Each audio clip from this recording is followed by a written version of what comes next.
রাজকুমারী ল্যাবম এর কাহিনী। একদিন এক রাজকুমার তার বন্ধুদের সাথে শিকারে গিয়েছিলেন।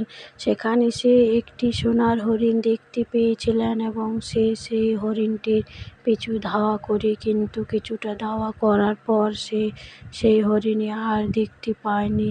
তখন সে মনের দুঃখে বাড়ির দিকে আবার ফিরে আসতে থাকে। ফিরে আসার সময় সে কিছু কথা শুনতে পায়। এগিয়ে গিয়ে দেখে কিছু কথা বলা পাখি রাজকুমারী ল্যাবম এর সৌন্দর্যের কথা বলছে। রাজকুমার তাদেরকে রাজকুমারীর কথা জিজ্ঞেস করলে তারা উড়ে পালিয়ে যায়। রাজকুমার মনের দুঃখে বাড়ি চলে আসে এবং তার মাকে জিজ্ঞাসা করে রাজকুমারী ল্যাবম এর কথা, কিন্তু তার মা বলেন, হয়তো এই নামে কেউ নেই পুত্র। তখন সে তার বাবাকে জিজ্ঞাসা করে, তার বাবাও একই কথাই বলে। তখন রাজকুমার রেগে গিয়ে বলে, আমি বেরোলাম রাজকুমারী ল্যাবম এর সন্ধানে। এই বলে রাজকুমার বেরিয়ে গেলেন। যেতে যেতে তার যখন খিদে পেয়েছে, তখন সে তার ব্যাগ থেকে লাড্ডু বের করে খেতে যাবে। তখনই দেখল লাড্ডুতে পিঁপড়ে ধরে গেছে। সেই লাড্ডুগুলি পিঁপড়েদেরকেই রেখে দিয়ে এলেন। তখন পিঁপড়েরা খুশি হয়ে তাকে সাহায্য করব এই কথা বললেন। রাজকুমার আবার চলতে শুরু করলেন। দেখলেন এক জায়গায় এক সিংহ পায়ে কাঁটা ফুটে কাতরাচ্ছে। রাজকুমার তার পায়ের কাঁটা তুলে দেয়। তখন সেই সিংহ তাকে সাহায্য করব এই কথা বলে। এরপর রাজকুমার আরও চলতে শুরু করে। চলতে চলতে সে একটি বৃদ্ধ লোকের সন্ধান পায়, যিনি ছিলেন খুবই অসুস্থ। তাকে জল দান করায়। বৃদ্ধটি রাজকুমারকে 3টি জাদুর জিনিস দিল। 1 নম্বর একটা জাদুর মাদুর, যেটাতে চেপে সে যে কোনো জায়গায় যেতে পারবে। 2 নম্বর একটি জাদু ব্যাগ, যে সেখান থেকে যা চাইবে তাই পাবে। 3 নম্বর একটি জাদুর তরোয়াল।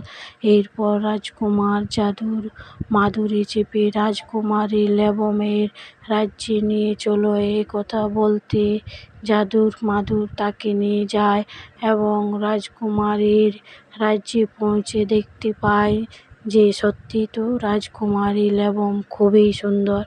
তাই সে রাজকুমারীকে দেখা মাত্র তার শয়নকক্ষে যায় এবং ঘুমন্ত অবস্থায় রানীকে তার জাদুর ব্যাগ থেকে সবচেয়ে সুন্দর আংটিটি পরিয়ে দেয়। ফলে রানীর ঘুম ভেঙে যায় এবং রেগে গিয়ে বলে, কে তুমি? তোমার এত সাহস হয় কী করে? রাজকুমার বলেন, আমি তোমাকে বিয়ে করতে চাই। রাজকুমারী বলেন, বাবাকে বলেছ? রাজকুমার বলল, বলবো এই বলে রাজকুমার বলতে গেলেন তিনি তাকে 3টি শর্ত পূরণ করতে বললেন।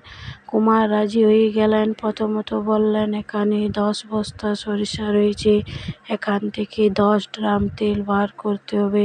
রাজা দুশ্চিন্তায় পড়ে গেল, কিভাবে সম্ভব? ভাবতে লাগলো। ভাবতে ভাবতে মনে পড়ে গেল পিঁপড়েদের কথা। সে তাদেরকে স্মরণ করল।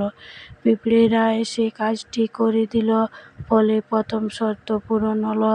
দ্বিতীয় শর্ত ছিল, গ্রামের পাশে একটি গুহাতে 2 রাক্ষস বাস করত, তাদেরকে মারতে হবে। তখন কুমারীর সেই সিংহের কথা মনে পড়ে গেল। তাদেরকে স্মরণ করে নিয়ে এসে রাক্ষসকে মারার করালো। ফলে দ্বিতীয় শর্তও পূরণ হলো। তৃতীয় শর্ত ছিল, রাস্তার ধারে একটি বিশাল বড় গাছ ছিল, সেই গাছটি 2টি আঘাতে কাটতে হবে। রাজকুমার জাদুর তরোয়াল বার করে এক আঘাতে গাছটি কেটে ফেলে। রাজকুমারীর বাবা দেখল, এই ছেলে আমার মেয়ের জন্য যোগ্য। তাই রাজকুমারীকে রাজকুমারের সাথে ধুমধাম করে বিয়ে দিল। রাজকুমার ইন্দ্র রাজকুমারী ল্যাবমকে নিয়ে তার রাজপ্রাসাদে ফিরে আসেন এবং আনন্দ সহকারে জীবনযাপন করতে থাকেন। এটি প্রিয়াঙ্কা মাহাতো।